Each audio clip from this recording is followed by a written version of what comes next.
Hello, কেমন আছেন সবাই? এই তো আজকে স্নোর ৩ দিনের ৩ দিন হয়ে গেছে। এই তো আজকে বাইরে বেশ কিছু কাজ ছিল। ১ম এ আমার মেয়ের ডাক্তার অ্যাপয়েন্টমেন্ট ছিল। ওইখান থেকে কল আসলো যে কি বলে তারা আর্লি বন্ধ করে দিবে।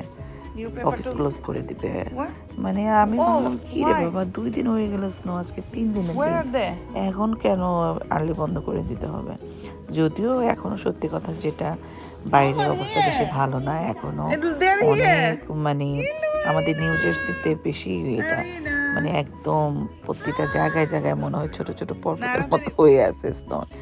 সো মানে রাইডের সমস্যা হচ্ছে, রাস্তাঘাট ছোট হয়ে গেছে, মানে চারদিকেই তো স্নো।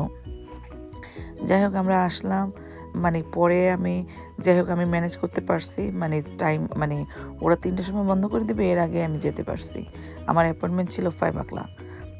যাই হোক আমার মেয়ে মানে এখানে আমরা মানে ওর ডাক্তারে আসছি, এখানে তার ডেন্টিস্টও এখানে। যাই হোক তা আমার মেয়ের এখানে অনেক পছন্দ, বেশ খোলামেলা, তো সে একটু হাঁটাহাঁটি করতেছে। ওর ভাইয়ের সাথে ছিল, আমরা সবাই ছিলাম, ওদের বাবা, আমার ছেলে মেয়ে দোনোটাই। এই আমার ছেলে আবার এলিভেটরে যখন উঠে সে তার বোনের জড়াই ধরে রাখে। এটা একটা মজার জিনিস। তো আমার মেয়ে আবার এটা খুব এনজয় করে যে ভাইয়া ওরে মানে ধরে রাখে, সে মানে খুবই এনজয় করে জিনিসটা। এই তো যাই হোক এই তো আমরা মোটামুটি মানে কাজটা সেরে এখন চলে যাচ্ছি, ডাক্তার দেখানো শেষ, বাসায় চলে যাচ্ছি।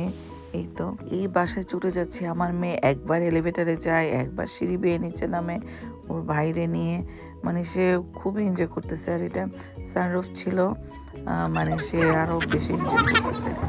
যাই হোক আমরা তো যখন যাওয়ার সময় প্ল্যান করতেছি, যাওয়ার সময় হোম ডিপো থেকে আরও কিছু শাবল কিনে নেওয়ার জন্য, বিকজ এই স্নো ক্লিন করতে করতে, বিকজ এত বেশি ঠান্ডা পড়ছে, স্নো তো পড়ছে কিন্তু এরপরে সব কিছুই একদম স্নো তো পড়ছে, কিন্তু এরপরের এই 2 উইকস অনেক বেশি ঠান্ডা থাকবে। ঠান্ডা থাকার কারণে হয়েছে কি, মানে সবখানে ব্ল্যাক আইস হয়ে যাচ্ছে, আর স্নোগুলা খুব সহজেই শক্ত হয়ে যাচ্ছে। এর জন্য মানে আমাদের 3টা শাবলের মধ্যে একটা শাবল তো ভেঙেই গেছে, আর আরেকটা মানে আরও দুইটা আছে।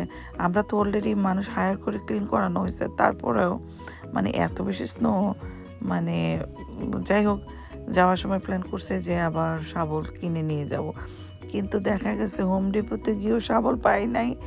তারপরে আমি অন্য কয়েকটা দোকানে ফোন করছি, করে বলে স্নো শাবল নাই, মানে একদম নাই, মানে নাই, প্রত্যেকটা স্টোরে নাই আর কি, এই অবস্থা। যাই হোক আমাদের কাজ হয়ে মানে চালানো গেছে, আমাদের শাবল তো এমনি আছে 3টা, পাই নাই, এর মধ্যে আমি যখন বের হয়েছি আর এত ভারী ভারী শাবলগুলা, রাস্তার কিছু আমি ভাবতেছিলাম যদি একটু পাতলা শাবল যদি নিলাম, আসলে আরো কিছু জায়গায় যা হয়েছে ওগুলাতে। যাই হোক ফোন এই আর কি আমরা এখন বের করতে পারি নাই, মানে ভালো লাগে যখন রাস্তায় বের হয়েছি। এরপরে কিছু কিছু ক্লিপ নিলাম, রাস্তায় ভাবলাম মানে একটু শেয়ার করি।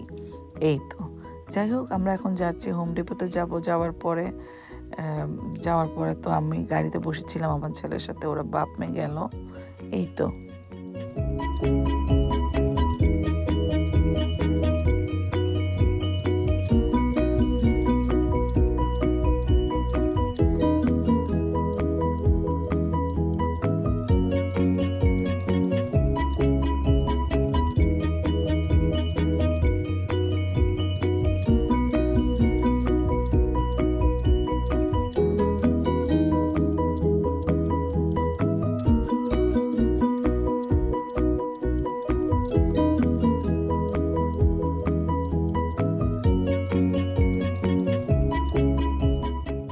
এই যে এখানে আমি হোম ডিপোর সামনে বসেছিলাম, এখন এর মধ্যে দেখি যে হঠাৎ করে যে হালকা হালকা স্নো পড়া স্টার্ট হয়েছে। আমি বলছি আরে বাবা কি অবস্থা, 2 দিন হয় নাই ও স্নো, মানে আমরা এখন ওই ঝক্কি থেকে কেটে উঠতে পারিনি, এখন আবার দেখি হালকা করে স্নো পড়তেছে। যাই হোক ওইটা জাস্ট একটু বাতাসের মতো হালকাই আর কি, একটু উড়ো স্নো পড়ছে, পরে আবার বন্ধ হয়ে গেছে, ওইটাতে কোনো সমস্যা হয় নাই। আমার ছেলে খুব মন খারাপ করে বসে আছে, ওর বাবা আর বোন চলে গেল ওরে রেখে। এই তো আর আমি মানে ও দেখছি বের হয়ে যেতে চাচ্ছে, পরে আমি ড্রাইভার সিটে এসে বসলাম। এই তো আমি অপেক্ষা করতেছি ওদের জন্য, ওরা চলে আসছে মোটামুটি খালি হাতে। এখন যাচ্ছি, আমি এই গাছটার ছবিটা তুললাম যে আমি বলছি কী রে, এটার পাতা এখনও আছে, পাতা ঝরে পড়ে নাই। এই তো মানে বসে আছি আর দেখতেছি। এই তো মানে যেদিকেই তাকাই শুধু শুভ্র সাদা, মানে ভালোই লাগে। আসলে তো এখানে যাই হোক সব কিছু শেষ করে মোটামুটি আমরা বাসায় চলে আসলাম। আমার মেয়ে সেই আবার মানে হালকা হালকা স্নো পড়তেছে, ওদের বাবা গাড়ি পার্ক করতেছে। আর কি বলে, আমার মেয়ে আবার সেই পারলে স্নোর মধ্যে গিয়ে ডুবে থাকে, এই অবস্থা। আমি আবার চিল্লাচ্ছি, না তুমি করতে পারবে না, এখন বাসায় আসো তাড়াতাড়ি। যাই হোক আমরা আবার বাসায় যাচ্ছি, বাসায় চলে যাচ্ছে। আজকে মোটামুটি এই অবস্থা। এই ওদের বাবার মানে ওর বাবার গাড়ি যেটা সেটা ভিতরে আনছিল, কিন্তু স্নোর মধ্যে কিছুটা আটকে গেছে। পরে আবার মোটামুটি পরে ফিক্স করছে, পরে আবার শাবল দিয়ে এইটা আবার বের করতে হয়েছে আর কি, গাড়িটা এখানে আটকে গেছিলো। এই তো যাই হোক, ভালো থাকবেন সবাই, আমাদের জন্য দোয়া করবেন।